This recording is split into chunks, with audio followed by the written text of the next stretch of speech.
Hello friends, इससे पहले कि हम बात आगे बढ़ाएं, वैसे तो 2 वीडियोज़ और अभी बनी हुई हैं, पर मैं आखिरी वीडियो बनाने से पहले आप लोगों की राय जानना चाहूँगा कि ये जो एक्स मुस्लिम्स हैं वो अपने मकसद में कामयाब होंगे या नहीं।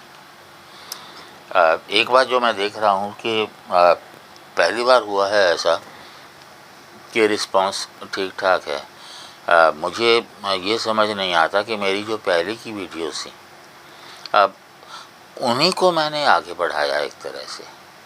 जैसे Islamic invasions and there impact 2 videos थी।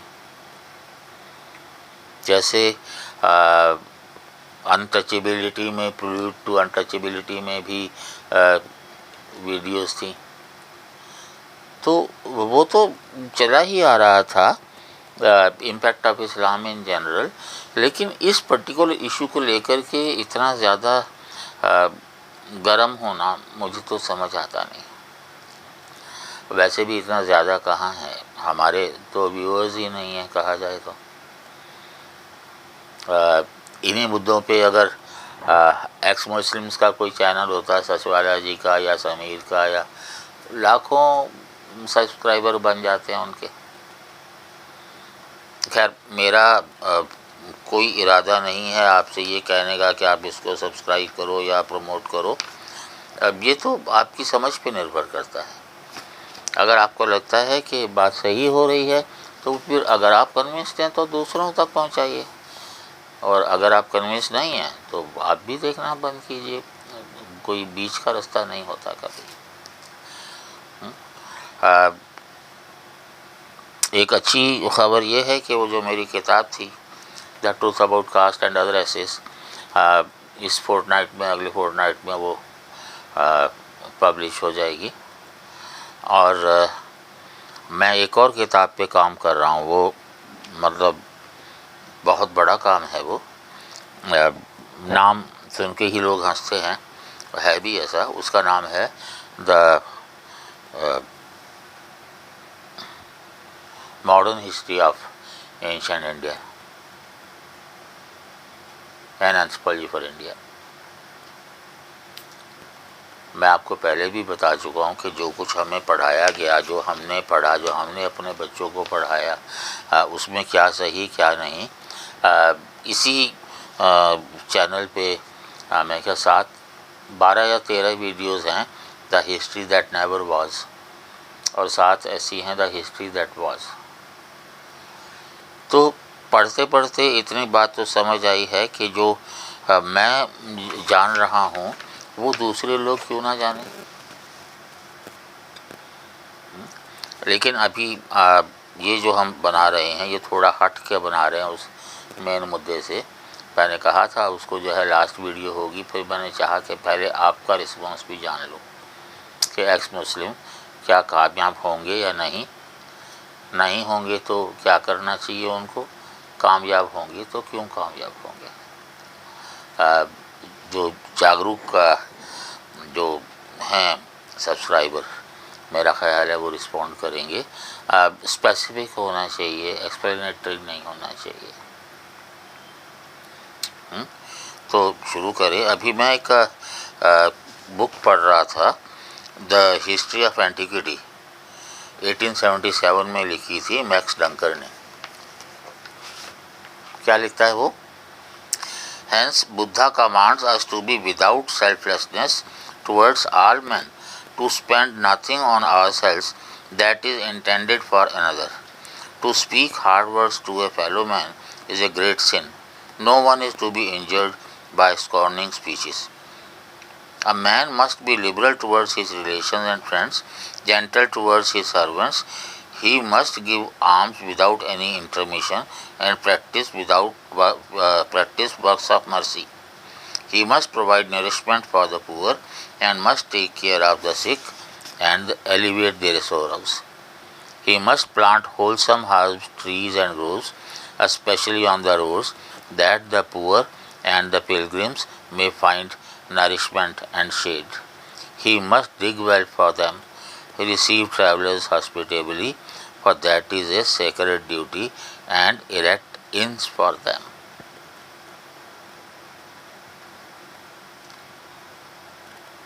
समझ में आया हो तो मुझे ये बताओ कि इस तरह की बात सोचने और कहने वाला नबी नहीं होना चाहिए क्या?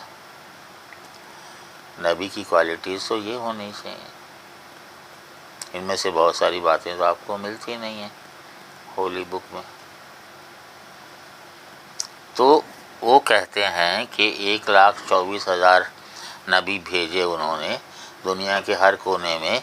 हिंदुस्तान में कौन सा नबी था? हिंदुस्तान में तो लाइन लग जाएगी फिर।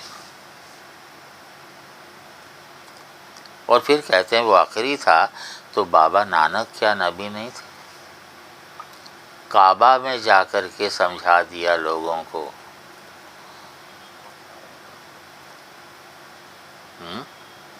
जो पाठ उन्होंने पढ़ाया और उसके बाद चलते चलते दशम गुरु तक। मेरा ये मानना है कि अगर किसी एक वंश के सेक्रीफाइसेस देखनी है इंडिया में, तो कम से कम वो है सिसोदिया वंश, जो हमें नहीं पढ़ाया जाता। और अगर एक परिवार की सेक्रीफाइसेस देखनी है तो श्री गुरु गोविंद सिंह जी का जो है, अब उनके कंट्रीब्यूशन का पैरेलल कोई नहीं है।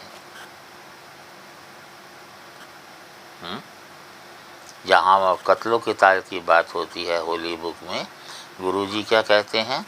सूरा सो पहचानिए जो लड़े दीन के हेत, पुरजा पुरजा कटि मरे कभू न छाड़े खेत।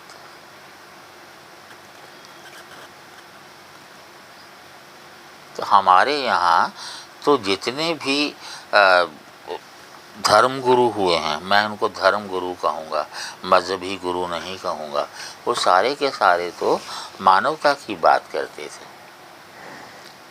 जबकि जो रिलीजन होता है, मैंने आपको बताया था कि आजकल एक परंपरा शुरू हो रही है कि जब हम रिलीजन कहें तो उसका मतलब अब्राहमिक रिलीजन्स होना चाहिए।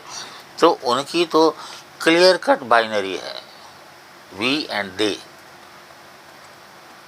उनका जो गॉड है वो उन्हीं के बिलीवर्स को मतलब उनको ध्यान देता है, या उनको धमकियाँ देता है, या उनको स्वर्ग, बाकी तो सब नर्क में जाएंगे ही, उन्हीं में से कुछ स्वर्ग में जाएंगे। तो बुद्ध के टाइम पे जो है, जो ग्रीक के इम्पैक्ट की बहुत सारी बात होती है। एक किताब मेरे हाथ लगी, early history of India, V Smith की, 1904 में लिखी हुई, 118 साल पहले। बहुत इम्पैक्ट रहा अलेक्जेंडर का, ये वो पता नहीं क्या क्या पढ़ते हैं हम लोग। और वो कहता है कि there is no evidence that Greek architecture was ever introduced into India. A temple with ionic pillars dating from the times of Ajaz, either Ajaz I 50 BC or Ajaz II some 50 years later, has been discovered at Taxila, but the plan of the building is not Greek and the pillars of the foreign pattern are merely borrowed ornaments. वैसे भी बहुत सारे जो books हैं history की, वो हमें बताती हैं कि अलेक्जेंडर का इम्पैक्ट जो है वो 50-60 साल, 1-2 पीढ़ी रहा, जो भी रहा, उसके बाद ख़त्म हो गया। और हमारे यहाँ जो ठीक है, आप कहिए कि इतिहास नहीं लिखा गया, पर हमारे यहाँ जो ओरल हिस्ट्री है वो तो बहुत रिच है। हमारे यहाँ उस एरिया के लोगों में कोई भी किंवदंती, कोई भी लोकगीत, कोई भी लोक कथा क्यों प्रचलित नहीं है पोरस के और अलेक्जेंडर के युद्ध के बारे में। और फिर जो बुद्ध कहते हैं, ये क्या 563 या 583 BC, ये एक बुक है थियोलॉजी ऑफ द हिंदूज, पिछली बार भी मैं उसकी चर्चा कर चुका हूँ। इसका कहना है the Chronicle of Kashmir says that it was 1300 years BC when the first Buddha lived। वैसे जो अभी साक्ष्य धीरे धीरे मिलने शुरू हो रहे हैं, उससे तो हमें पता लगता है कि करीब 1300 साल की हिस्ट्री अंग्रेज़ों ने हमारी गुम कर दी। बुद्ध के जन्म जो है उस समय, और चंद्रगुप्त मौर्य, और सारे का सारा उन्होंने, और इसका एक लॉजिक हमें मिलता है। एक किताब है एम.एल. रॉय चौधरी की, the state and religion in Mughal India, आज से करीब 70 साल 71 साल पहले लिखी गई थी। क्या लिखते हैं? The European historians who first wrote Indian history for us in the 19th century interpreted events in their own peculiar light. They had a different religion and culture, and above all they were conquerors writing the history of the conquered. Their observations now require to be re-examined from the Indian angle. अगर ये बात British और European historians पे लागू होती है तो क्या इस्लामिक हिस्टोरियंस पे लागू नहीं होती? हालांकि इलियट एंड डाउसन ने पूरी सीरीज़ बना दी, the history of India as told by its own historians, लेकिन तब भी जो भी लोगों ने लिखा है वो कितना सही या गलत है। और एक मज़ेदार बात जो है मैंने जो सुनी वो ये सुनी कि सबसे बड़ा साइंटिस्ट जो साइंसदान था वो था अल्बेरूनी। आजकल इस तरह की चर्चा चल रही है। उसने ज़मीन के बारे में, दिन रात के बारे में, साल के बारे में सारी जानकारी दी। और जानकारी का बेस क्या था? उसकी किताब का नाम ही है इंडिया। हमारे यहाँ के सोर्सेज के बेस पे वो बात कर रहा है कि हमारे यहाँ ल्यूनर डेज होते हैं 30 एक मंथ में, और जो सोलर जो मंथ है वो 30.4382 ईयर्स का होता मंथ्स का होता है। इतना एक्यूरेट हम लोग बता चुके हैं अपने सूर्य सिद्धांत में। और जो सोलर ईयर है वो 365.258437 ईयर्स का होता है।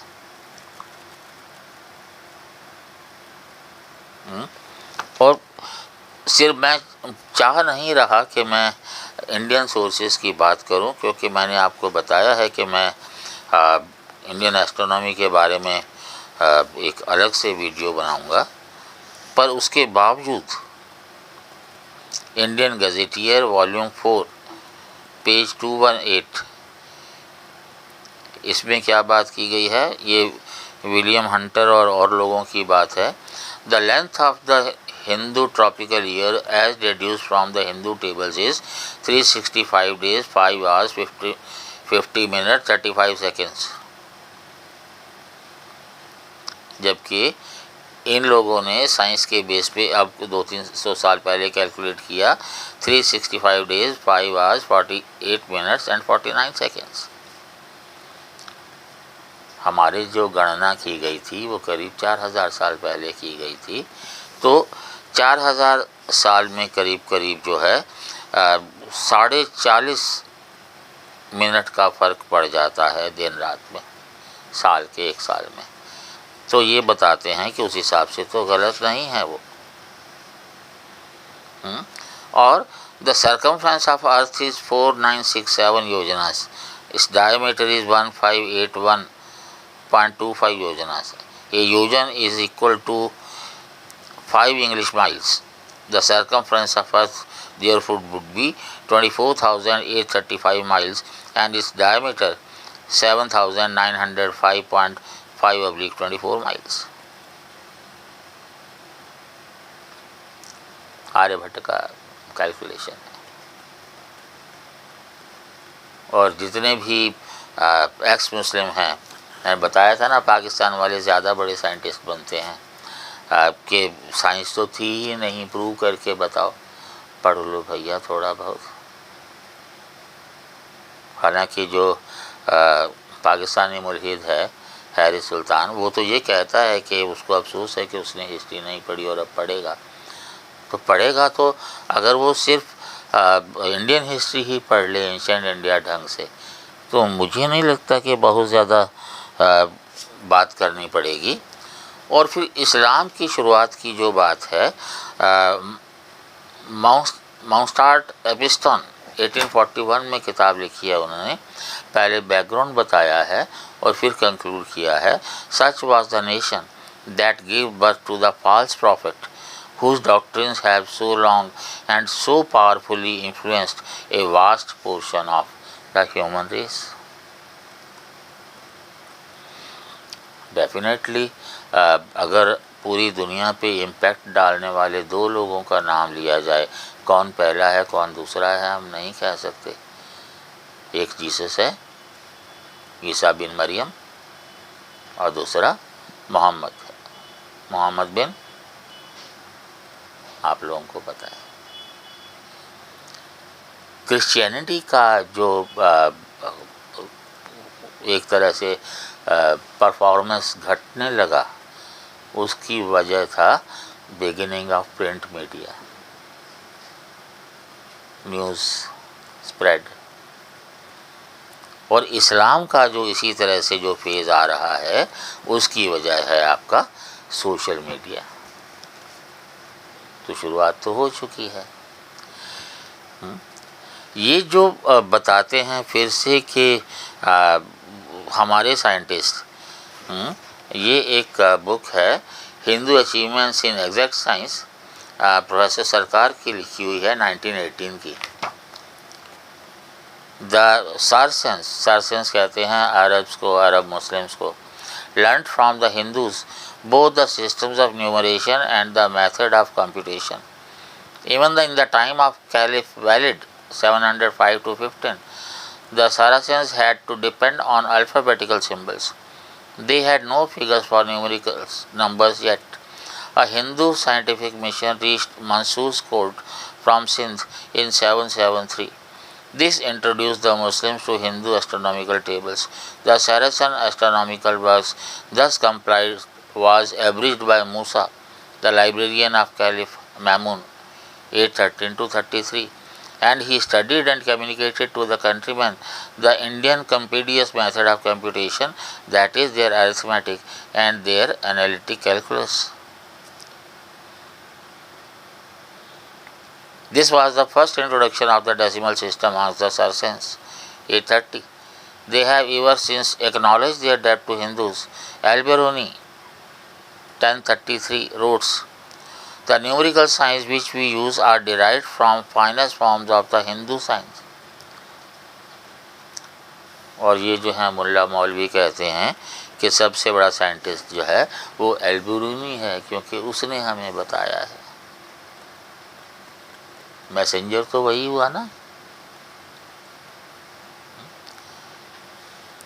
तो बात ज़्यादा लंबी ना हो जाए, इसलिए ये जो एस्ट्रोनॉमी पे जो है, एस्ट्रोनॉमी इंडिया में एक्चुअली बिना मैथ्स के तो और अलजेब्रा के तो एस्ट्रोनॉमी होती नहीं। तो जाहिर है हमने दुनिया को क्या दिया, उसकी हम अलग से वीडियो बनाएंगे। लेकिन एक्स मुस्लिम की जो है मैं चाहूँगा कि ये स्ट्रीम समापन किया जाए आपके विचारों के साथ। हालांकि 2 वीडियोस बीच में और हैं, तो आपके पास टाइम भी है सोचने के बारे में। Thank you.